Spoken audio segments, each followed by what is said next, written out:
اپنے رب سے دنیا کے لیے کوئی سکون، کوئی راحت، کوئی امن کی چیز مانگ لینا، نبی اکرم صلی اللہ علیہ وسلم نے فرمایا اے عائشہ اپنے رب سے مانگنا ہے تو اپنے لیے بخشش مانگنی ہے، اپنے رب سے مانگنا ہے تو اپنے گناہوں کی معافی مانگنی ہے۔ اور دعا کیا اللہ کے رسول صلی اللہ علیہ وسلم نے سکھلائی، اللہم انک عفو، اے اللہ تو معاف کرنے والا ہے، تحب العفو، معافی کو پسند کرتا ہے، فاعف عنی، اے اللہ مجھے معاف کر دے۔ اس سے بہتر دعا لیلۃ القدر کی رات کے اندر کوئی اور نہیں ہو سکتی۔ اللہم انک عفو تحب العفو فاعف عنی، اے اللہ تو معاف کرنے والا ہے، معافی کو پسند کرتا ہے، اے اللہ ہمارے گناہوں کو معاف کر دے۔ اور پھر بڑے مشہور حدیث ہے، آپ علماء کرام سے سنتے رہتے ہیں، رسول اللہ صلی اللہ علیہ وسلم نے فرمایا اس بندے کی ناک خاک آلود ہو جائے۔ کیا مطلب؟ وہ بندہ تباہ و برباد ہو جائے۔ جس بندے کی زندگی کے اندر رمضان المبارک کا مہینہ آیا لیکن وہ اپنے گناہوں کی معافی نہ کروا سکا، اپنے رب سے گناہوں کی بخشش نہ کروا سکا، اس بندے کے اوپر رسول اللہ صلی اللہ علیہ وسلم نے لعنت بھیجی ہے، فرشتوں نے لعنت بھیجی ہے، دنیا و ما فیہا کے تمام انسانوں نے لعنت بھیجی ہے، وہ بندہ ملعون ہے۔ عزیز بھائیوں، اپنے رب سے عہد کیجئے، اپنے رب سے وعدہ کیجئے اور اپنے گروبانوں کے اندر جھانک کر دیکھیے 20 روز گزر چکے ہیں، کیا اپنے رب سے اپنے گناہوں کی معافی مانگ سکے ہو یا نہیں مانگ سکے؟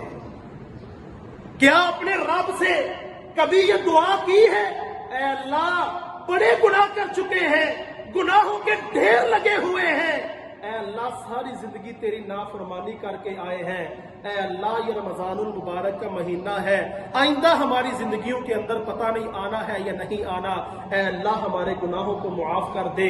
کبھی اللہ سے دعا کی ہے؟ بس عادت پڑی ہوئی ہے، روزہ رکھ لیا، نمازیں پڑھ لی، بس عادت کے مطابق سارے کام چل رہے ہیں۔ روزے کی روح کو سمجھیے، نمازوں کی روح کو سمجھیے، قیام اللیل کی روح کو سمجھیے۔ یہ روزہ ہمیں کس مقصد کے لیے اللہ رب العزت نے رکھنے کا حکم دیا ہے؟ نمازیں کس لیے ہم پڑھ رہے ہیں؟ راتوں کا قیام کس لیے اللہ رب العزت نے ہمیں کرنے کا حکم دیا ہے؟ عادت کے مطابق سارے کام نہ کریں بلکہ سمجھ کر اپنے رب کے اوپر اپنے ایمان کو مضبوط کر کے سارے عمل ادا کیجیے۔ اور پھر عزیز بھائیوں، بڑے افسوس کے ساتھ مغرب کے ٹائم ہماری مسجد کے اندر 3-4 صفیں نمازیوں کی ہوتی ہیں، لیکن جو ہی عشاء کی نماز ہوتی ہے، تراویح کا ٹائم ہوتا ہے، سارے نمازی غائب ہو جاتے ہیں۔ آپ کیا سمجھتے ہیں تراویح فضول کام ہے؟ آپ کیا سمجھتے ہیں قیام اللیل کا کوئی فائدہ نہیں ہے؟ بھائیو، جو حکم اللہ کے رسول کا روزے کے متعلق ہے وہی حکم اللہ کے رسول کا قیام اللیل کے متعلق ہے، وہی حکم تراویح کے متعلق ہے۔ روزے کے متعلق اللہ کے رسول کا حکم کیا ہے؟ نبی علیہ الصلوۃ والسلام نے فرمایا من صام رمضان ایمانا واحتسابا غفر له ما تقدم من ذنبه، جس بندے نے ایمان کی حالت میں اپنا احتساب کرتے ہوئے رمضان المبارک کے روزے رکھے، غفر له ما تقدم من ذنبه، اللہ رب العزت اس کے اگلے سارے گناہوں کو معاف کر دے گا۔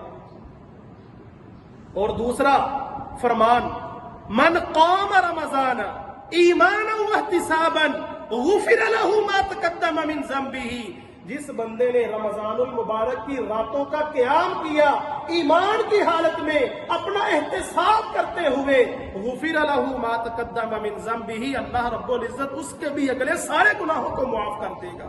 عزیز بھائیوں، تراویح فضول عمل نہیں ہے۔